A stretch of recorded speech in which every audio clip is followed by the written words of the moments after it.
I no ajudava el fet que les organitzacions com RAND, per exemple, un think tank militar basat a Califòrnia, que vol dir investigació i desenvolupament, va ser el primer grup que van pensar sobre com pensar per aplicar-lo a termes de guerra, Rússia, Xina, bombes nuclears, etc. Però ho van aconseguir a través d'unes conferències que es va celebrar el 1947 a Nova York, en què els economistes, els antropòlegs i els científics socials, etc., tots es van juntar per debatir no solament la ciència del terrorisme, de les armes nuclears, etc., noves maquinàries, sinó per estudiar la reacció de la gent, com respondrien, com evolucionarien els jocs i les relacions. És a dir, el 1947 ja es van centrar els militars, els civils, i s'anaven apropant. La lectura que us presentaré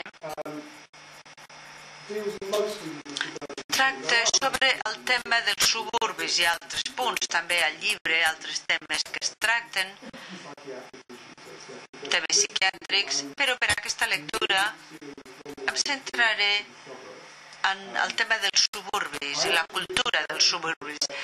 Llegeixo directament del text del llibre i això segurament serà un problema per la traducció simultània, però jo espero que les notes que he donat us ajudaran i també poden disfrutar de la música electrònica i de James, i també veureu tota la pel·lícula que vaig editar amb l'ajuda de Bruce Gully. I ara penso que ja podem començar.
Town, imagineu-vos l'aspecte des de l'espai.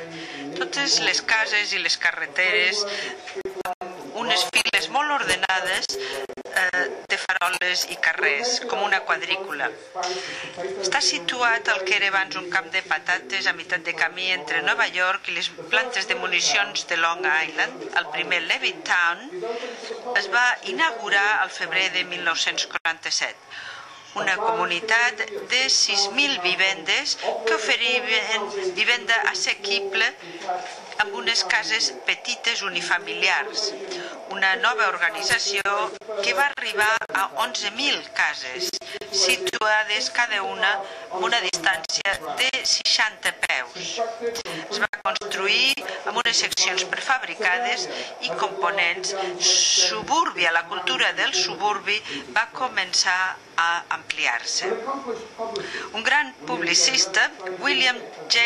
Levitt, va comerciar amb mites i amb propietat immobiliària. Ho va presentar com la nova forma de vida americana, una que ofereix ideals còmodes per l'existència de la classe mitja. Per molts dels militars que tornaven, que eren joves i s'havien educat a les grans ciutats, això representava un intercanvi molt atractiu, amb unes valles blanques, amb un jardí. William Levitt, aquesta quadrícula seva, es van convertir en un gran èxit. Era una extensió immensa de terra i els suburbis constituïen el lloc ideal per un projecte que connectava la humanitat amb l'espai exterior. Les possibilitats eren il·limitades. Les cases de Levittown venen ja amb una televisió instal·lada. El que es coneixia com la sala d'estar ara és un entorn domèstic que té un tubo de catòdic i també sistemes de so estereofònics que ampliaran els límits d'aquest laboratori encara més. El 1947, el mateix any que l'aviador Kenneth Arnold va dir que havia vist uns plans volants als cels americans, el Capitol Records va treure al mercat Music Out of the Moon, amb uns arreglos melifluos de Les Baxter. La seqüència de 6 temes representen els sons misteriosos del doctor Samuel Hoffman a Theremin, una meravella musical electrònica de la Unió Soviètica. Encara més de tots aquests efectes els trobem als coros de Baxter. Misteriosos i enigmàtics, representen títols com la rapsòdia lunar, els aspectes de la lluna o nocturna celestial. És més, a la funda el disco ja requereix un entorn especial. Emporta-t'ho a casa. És preciós i és hipnòtic. Presentant aquesta experiència acústica com un àlbum de melodies, Music Out of the Moon articula el concepte de tindre una tecnologia de l'era espacial, de la carrera espacial, i al mateix temps també la colònia suburbana es converteix en el model de vida. També direm que aquest aïllament que s'estableix als suburbis és una comunitat psiquiàtrica complexa on les aberracions com l'alcoholisme, la psicofrènia i les desviacions sexuals es poden estudiar en profunditat per molts sociòlegs, psiquiatres i antropòlegs culturals. També ens donaran les companyies farmacèutiques ens donaran cada vegada més una nova generació de fàrmacs i teràpies. Tot això és sobre establir l'entorn adequat.